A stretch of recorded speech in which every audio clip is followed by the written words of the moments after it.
They say when you die, your life flashes before your eyes. Mine didn't. There was no soft glow of memories, no bittersweet reel of laughter and love, just fire. And his voice, "Daddy, Daddy, please!" The last thing I saw before the smoke swallowed me whole was Michael, my husband, the man who swore to protect us, sprinting right past our son's bedroom. His arms were outstretched, but not for Liam. No, he was lunging for her door, the one at the end of the hall, the one I never noticed until that moment, because why would I? We were happy. At least, I thought we were. I died with the sound of Liam's screams still clawing at my eardrums. I died knowing Michael had chosen someone else's child over ours. And then I woke up, not in some pearly afterlife, not in a hospital bed swathed in bandages. No, I woke up in my own damn kitchen 2 days before the fire, with the taste of burnt toast in my mouth and my phone buzzing with a text from Michael. Working late again. Don't wait up. For a second, I thought it was a nightmare. Then I saw the date. Then I heard Liam's footsteps padding down the stairs, his sleepy voice mumbling, "Mummy, can I have pancakes?" And that's when I knew. This wasn't a dream. This was a second chance. I dropped the knife I was holding. It clattered against the counter, loud enough to make Liam flinch. I couldn't stop staring at him, alive, his cheeks still round with baby fat, his pyjamas covered in cartoon dinosaurs. My hands shook. I wanted to collapse. I wanted to scream. Instead, I smiled. "Of course, baby. Chocolate chip." Because here's the thing about waking up in your own past. It doesn't erase the future you remember. I could still smell the smoke.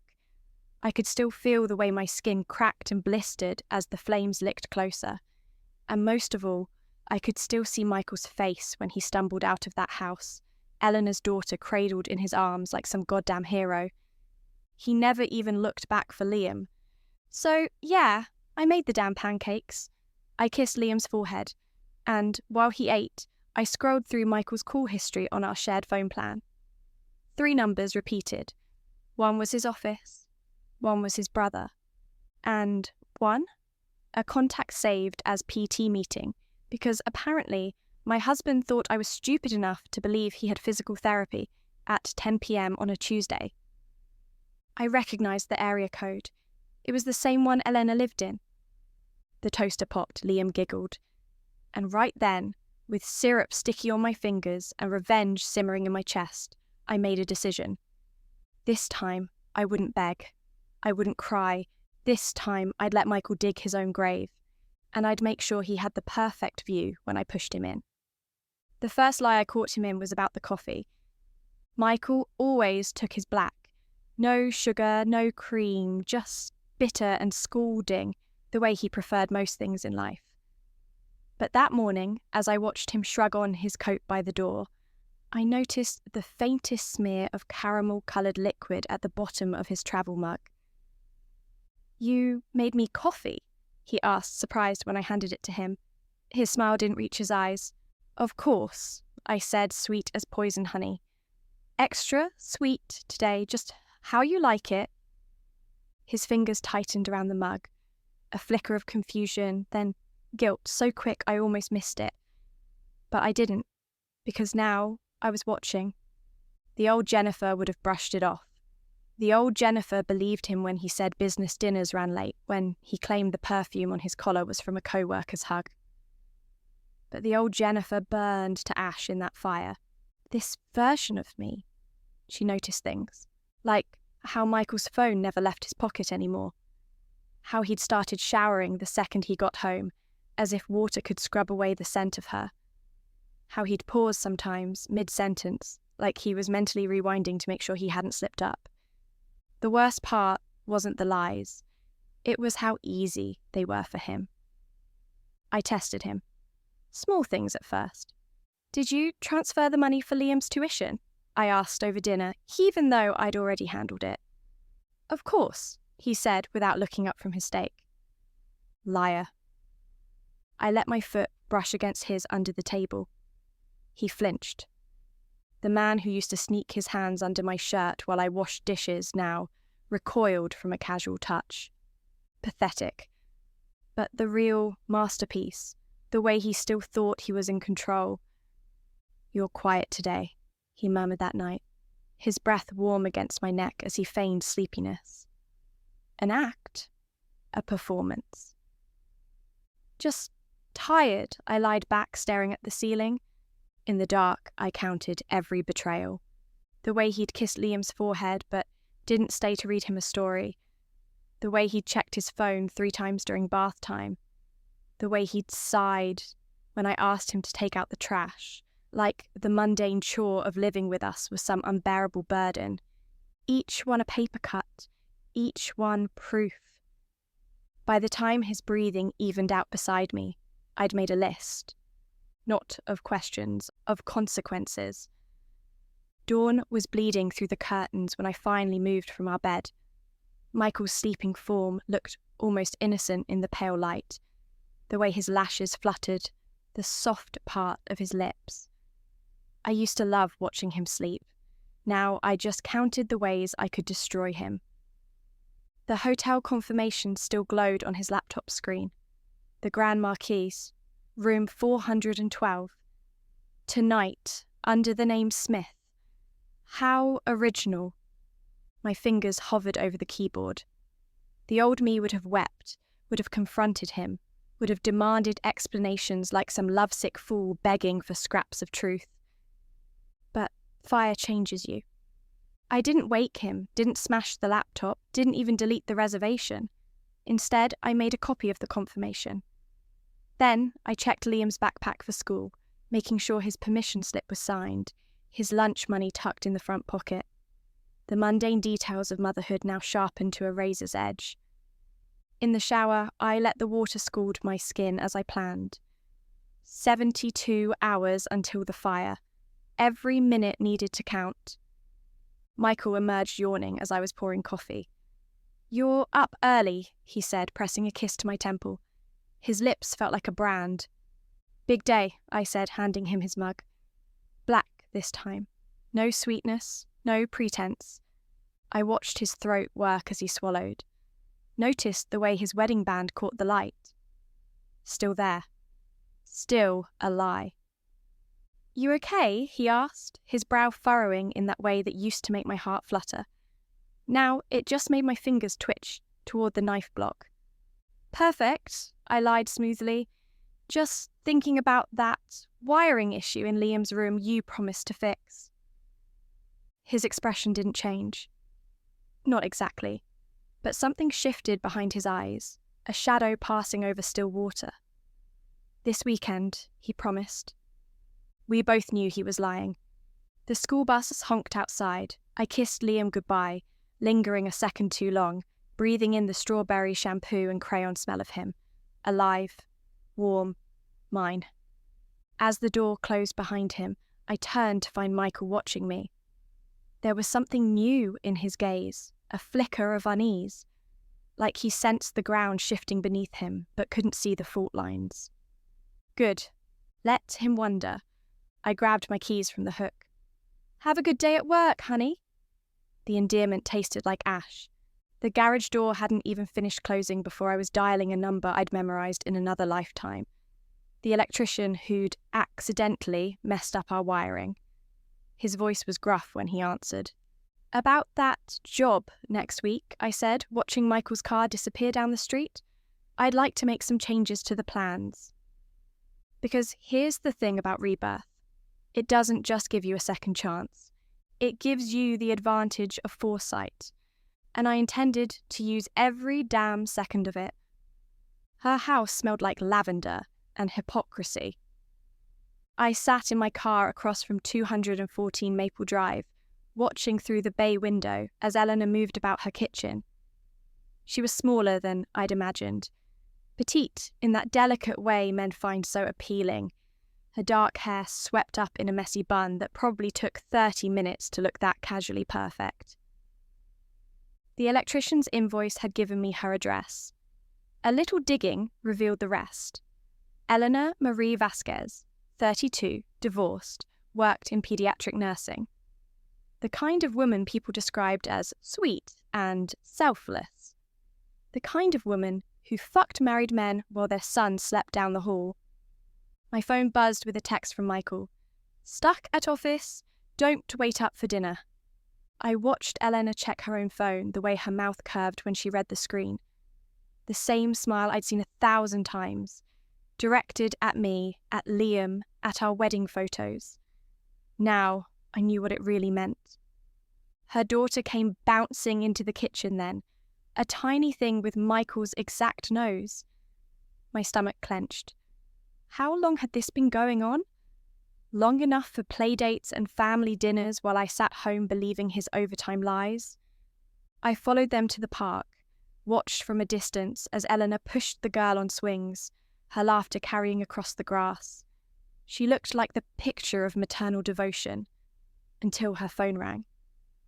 Her entire body changed when she answered, shoulders softening, voice dropping to that intimate murmur I recognized too well.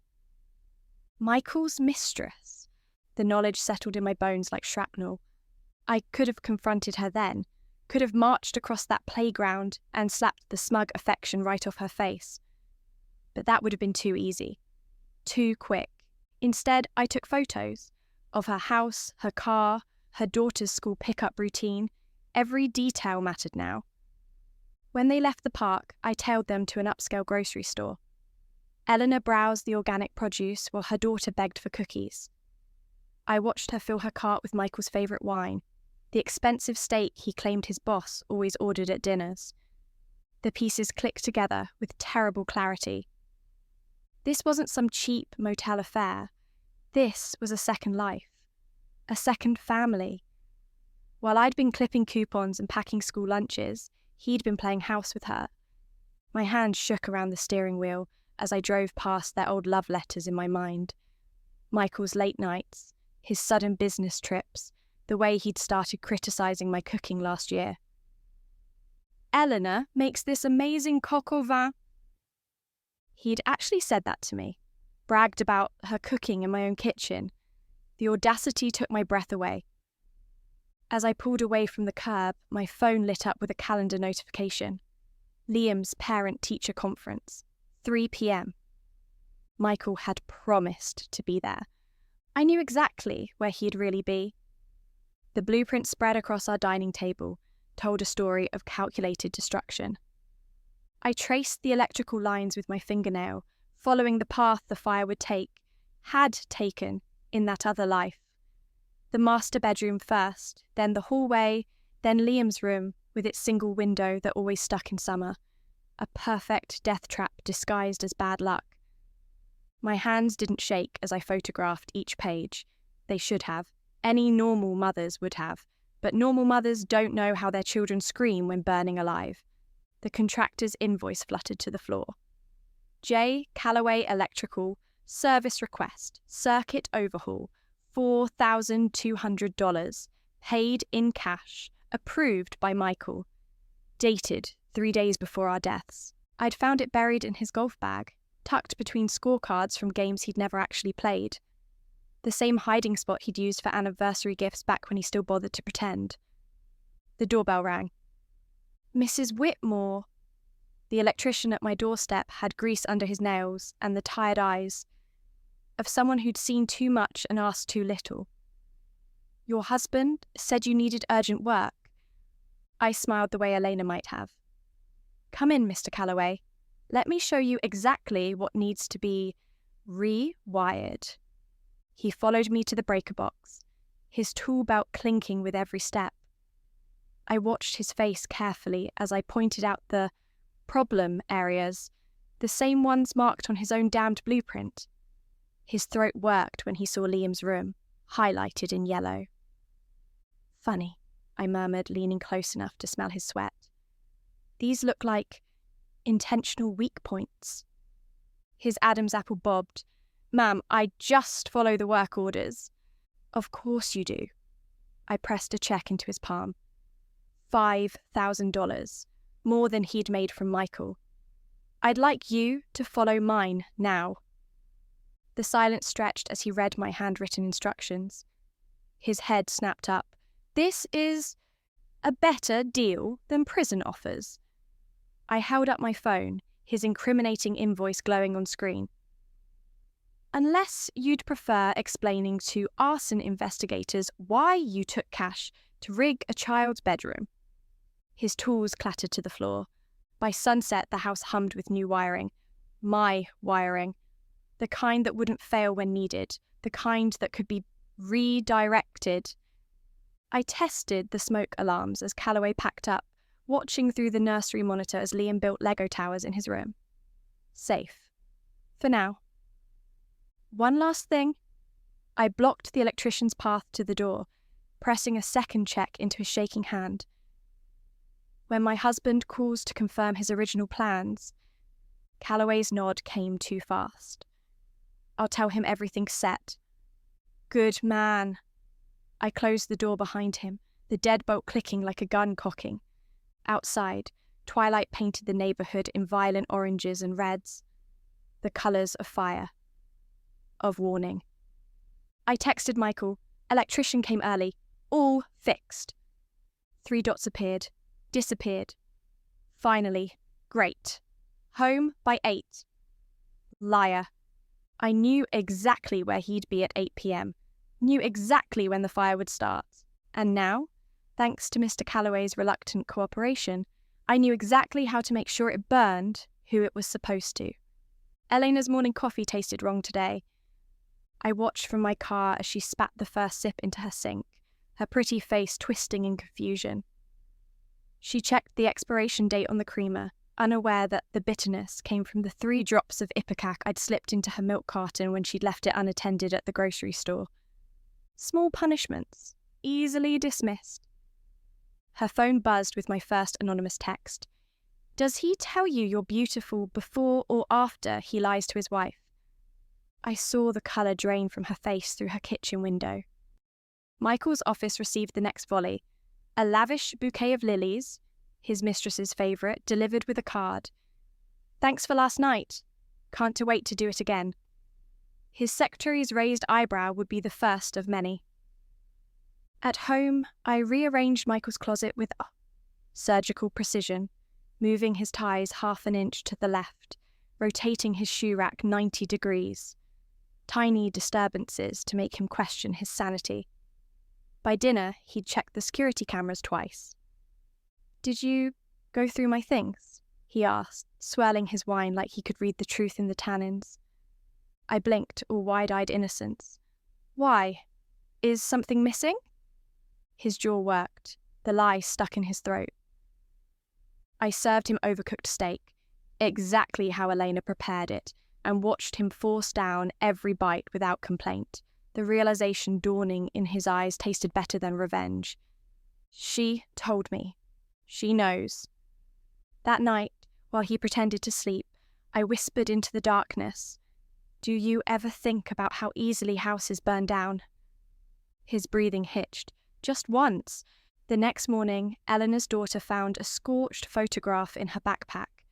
A wedding photo of Michael and me, half burned with the words, "Daddy lies," scrawled across my smiling face in red marker. The school called Michael in a panic. I answered instead. "Children have such vivid imaginations," I soothed, watching through the window, as Eleanor sped toward the elementary school, her car swerving through traffic. Though I wonder where she learned about fire? Michael came home early that day. His hands shook as he poured whiskey, the bottle clinking against the glass like a countdown. "You've been quiet," he tried, his voice too careful. I smiled, running a finger along the rim of my own untouched drink. "Just thinking about how fragile life is. One spark," I met his eyes, "and everything changes." His glass shattered on the floor. I didn't help clean it up. Midnight painted the house in shades of vengeance as I moved through the shadows. The fire extinguisher by the stairs, gone. The emergency ladder in Liam's closet, relocated. Every adjustment precise, every modification invisible to the untrained eye. I hummed while I worked. The tune the same lullaby I'd sung to Liam as a baby. now repurposed as a funeral march for Michael's conscience. The gas cans in the garage still smelled new. I ran my fingers along their smooth sides, remembering how easily flesh blisters. These wouldn't be used tonight. Oh, no, that would be too obvious. But their presence would explain so much when investigators came asking questions later. Upstairs, Liam slept with his dinosaur clutched to his chest, blissfully unaware of how close death had once come. I adjusted the baby monitor on his dresser, ensuring the camera caught every angle of his room. Let the world see where Michael's priorities truly lay when the flames came calling. The real masterpiece waited in the walls.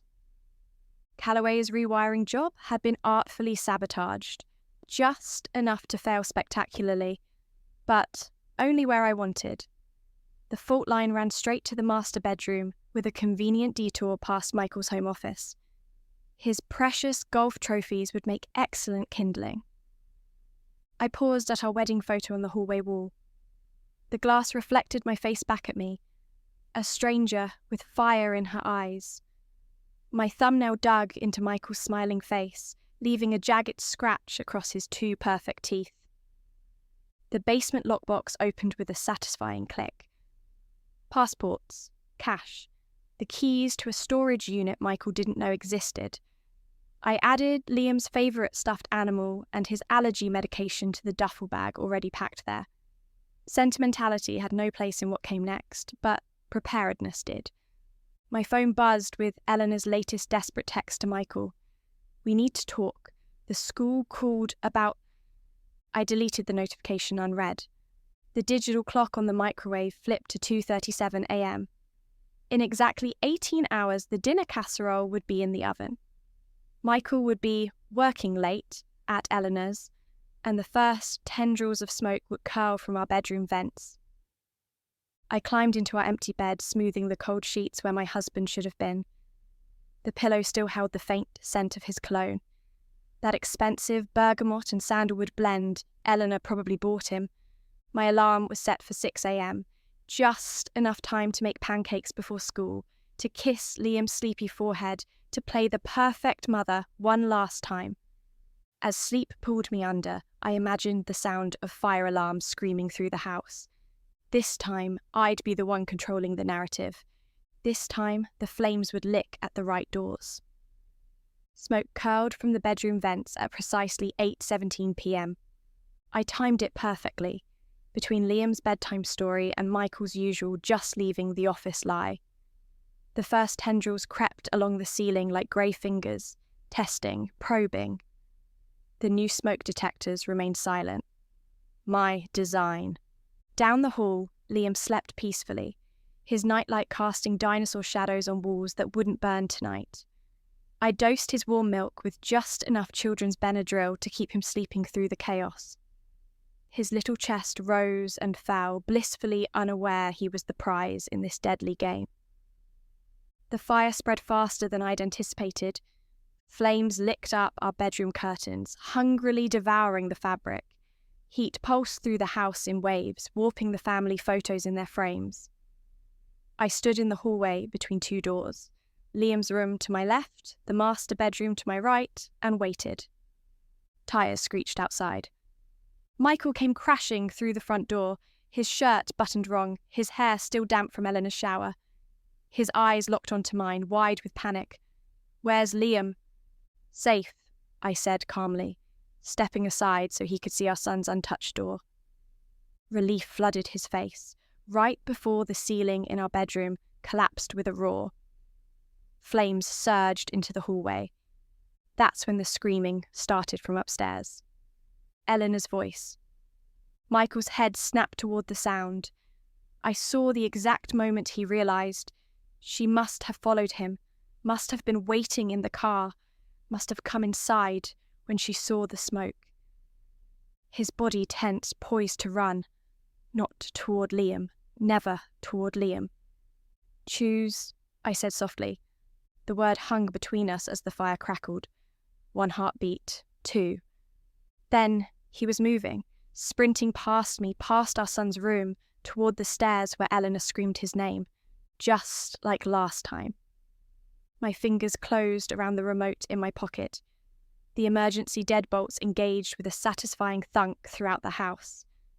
The security cameras captured every frame as Michael reached the stairs just as they became impassable. Eleanor's terrified face appeared at the top landing. "Michael, the baby, she's in the guest room." His head whipped toward me, realization dawning.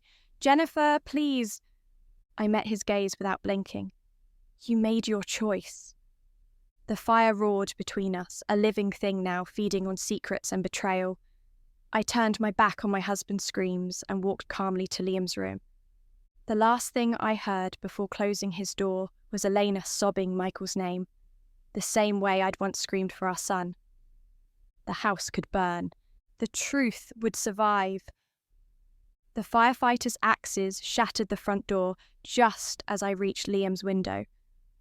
I cradled his sleeping body against my chest, his breath warm on my neck as I kicked out the screen. Night air rushed in, sweet with oxygen, a stark contrast to the acrid smoke coiling up the stairs behind us. The modified fire escape ladder unrolled silently, my midnight project finally put to use. Sirens wailed below as we descended.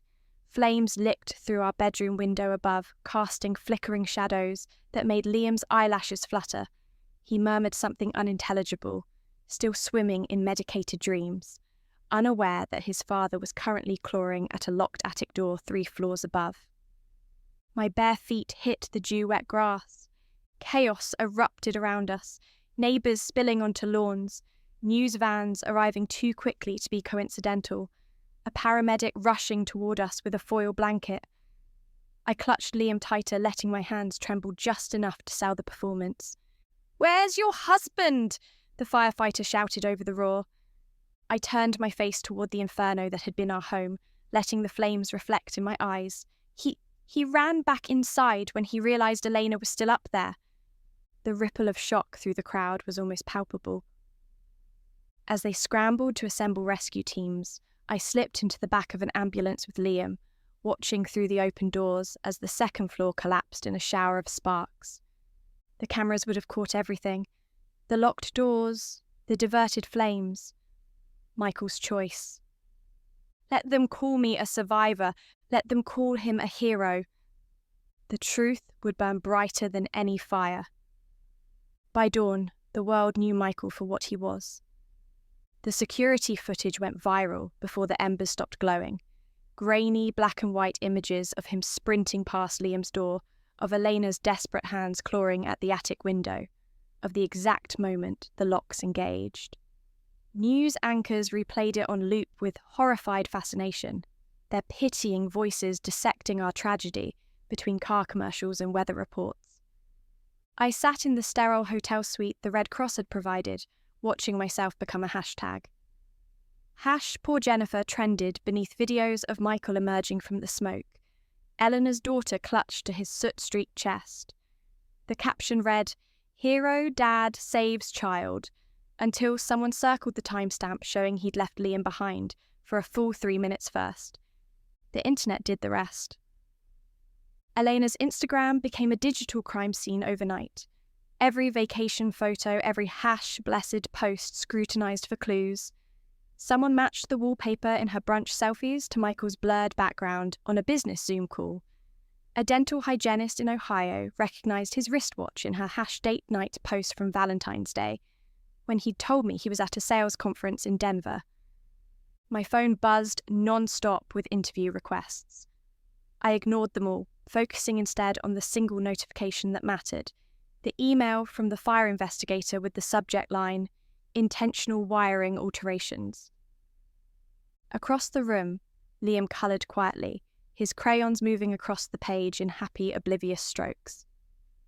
The hotel TV played muted footage of Michael being discharged from the hospital into a swarm of cameras. A reporter shoved a microphone in his face. "Why did you prioritise saving Elena Vasquez's child over your own son?" His mouth opened, closed. That handsome face I'd loved for a decade crumpled under the weight of a million watching eyes.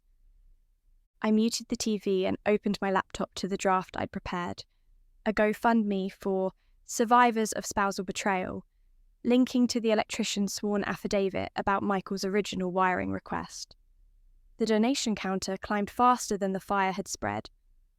Let him try to explain that to the arson investigators. Let the whole world watch him burn. Elena found me at the Starbucks near the courthouse 2 days before Michael's arraignment. She looked hollowed out, the kind of tired that no amount of concealer could mask. The diamond studs Michael had given her were gone, leaving angry, red holes in her earlobes. When she slid into the seat across from me, her hands didn't shake. They clenched around her latte like she wanted to crush the cup. "You knew," she said, not an accusation, a confession. I sipped my chamomile tea, letting the silence stretch. The security cameras above the register whirred softly. Good. Let them record this. "He took out a life insurance policy on you," she blurted. $500,000. He said it was standard that all executives at his firm. Her voice cracked.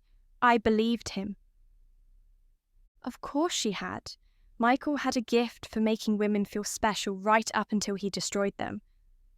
I pushed a manila envelope across the table. Inside, bank statements showing transfers to Elena's account, all from an offshore holding company. Your tuition payments, your mortgage. I tapped a highlighted line. The Mercedes lease. Her breath hitched. I didn't know it came from the same account that paid the electrician. I finished. Funny coincidence. The colour drained from her face. She understood now why the police kept asking about her involvement, why the media painted her as the scheming mistress. Michael had made sure the money trail led straight to her doorstep. I'll testify, she said suddenly, about the insurance policy, the wiring, all of it. Her manicured nails dug into the envelope. He told me you were cold, that Liam would be better off with us. The admission should have hurt. Instead, it felt like the final piece clicking into place. By the time Elena walked out, she'd given me everything I needed. Dates, times, even the password to Michael's hidden email account. The one where he'd discussed permanent solutions with a shady PI 2 weeks before the fire. I texted the district attorney as her taillights disappeared. New evidence coming. Check the beneficiary forms. Let Michael see how quickly his lover's devotion turned to venom. Let him learn what happens when the woman who knows all your secrets decides to share them.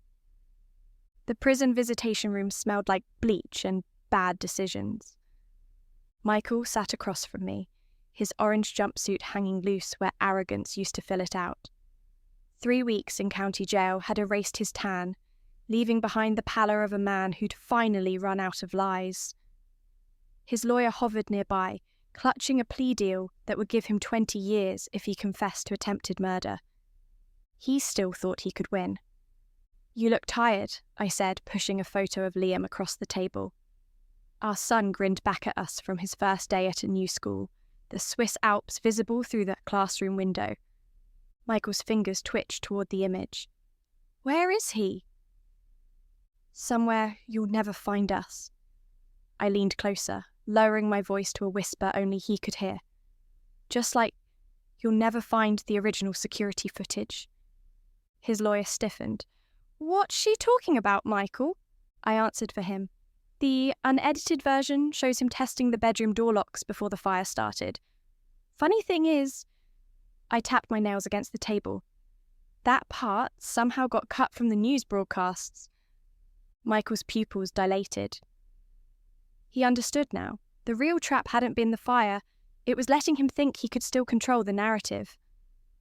I slid another document toward his lawyer, a notarized copy of the life insurance policy. Check the signature date. The lawyer's eyes widened. This was taken out 6 months before he even met Eleanor. Funny how that works.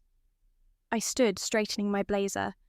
Turns out, my husband didn't just want me dead. He wanted it to look like his mistress did it. Michael lunged across the table. Guards tackled him as his screams echoed off the cinder block walls. Not denial, not even anger, but raw, animal panic. the sound of a man realizing he'd been outplayed at his own game. Outside, spring sunshine warmed my face as reporters swarmed. Microphones jabbed toward me, voices shouting questions about forgiveness, closure, moving on. I paused at the top of the courthouse steps, letting them see the woman Michael had underestimated one last time. "Some fires keep burning long after the flames go out," I said softly, then walked away without another word. The cameras followed, of course.